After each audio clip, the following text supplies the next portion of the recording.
আমি অনেক আগে বলেছিলাম একটা কথা, যে একটা দিন আসছে তোদের নাগরিকত্ব কেড়ে নেবে, সেদিন আব্বাস সিদ্দিকীকে বলবি যে ভাইজান আমার ভুল হয়েছে বা তোমার কথাই ভোট দেবো, সেদিন আর তোর কিছু উপায় থাকবে না। বলিস না বলিনি? কালকে আপনি যখন ভোটের লাইনে যাবেন দেখবেন আপনার নাম তালিকাতে নাই। কে আপনি? আমি ফুরফুরাবি। কে আপনি? আমি দেওবন্দি। কে আপনি? আমি অমুক দরবার। কে আপনি? আমি অমুক দরবার। কোন দরবার চলবে না।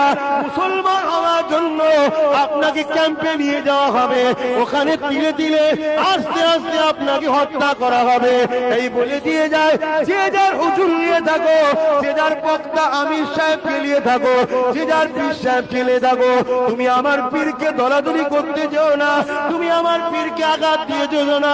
আমি তোমার বিষয়ে বলিনি, বলবো না, কিন্তু মনে রেখে দিও এখন আমাদেরকে ঐক্যবদ্ধ হয়ে এই কওমটাকে বাঁচাতে হবে।